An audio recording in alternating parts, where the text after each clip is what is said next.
ଏହି ରେସିପିଟିକୁ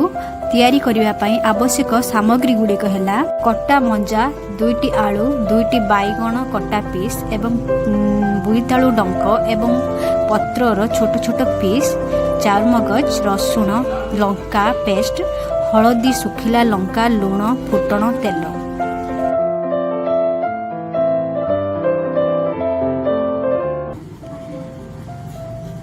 प्रथमे pen टिकु gas रे गरम करिबा, सेथिरे हाफ ग्लास पानी देई गरम करी सेथिरे कटा जाइथिबा आलू बाइगण पीस छोट पीस पकेबा, सेथिरे मंजा छोट छोट पीस पका हबो। तापरे बोइताळु डंक बोइताळु पत्र पीस छोट पीस पका हला, सेथिरे बटा जाइथिबा पेस्ट पका जिवो, चारुमगज पेस्ट पकेबा, सेथिरे लूण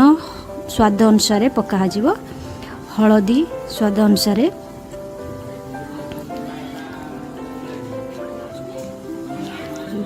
बस चारुमगज पेस्ट पकेबा,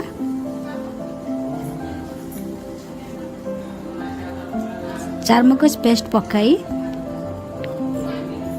टिके घांटी दबा, 4 चामच चारुमगज पेस्ट पकाई घांटी दबा,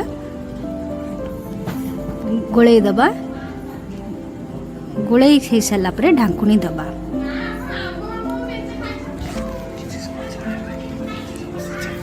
किछि समय ताकू सिझिबा पई दबा, सेथिरे सिझिगला परे ताकू कढ़ा बसई सेथिरे तेल पकेइबा, तेल गरम हो गला परे लंका, फुटण,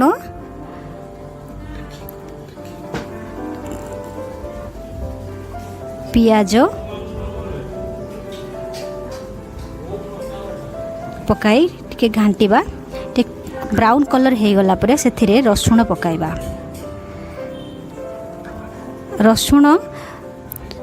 रसुण पकई घांटीबा टिके, तापरे टिके हो गला परे ब्राउन कलर हो गला परे सेथिरे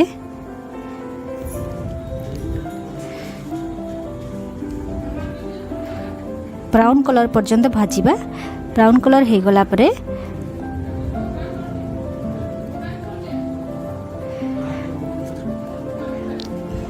ब्राउन कलर हो गला परे सेथिरे से सिझा जाइथिबा परिबा पकेइबा, परिबा पकई ताकू किछि समय ढांकी दबा, पानी मरिबा जाय ताकू ढांकी दबा,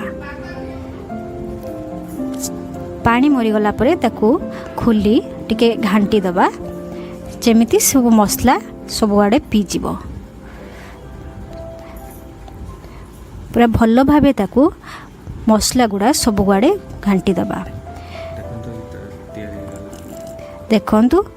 हमर रेसिपी तैयारी होई गला।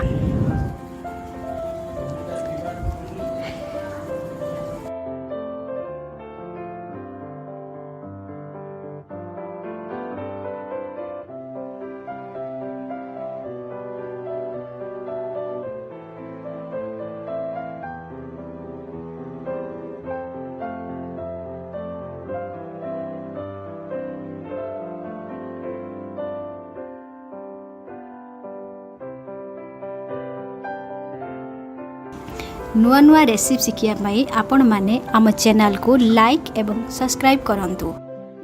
नमस्कार, धन्यवाद।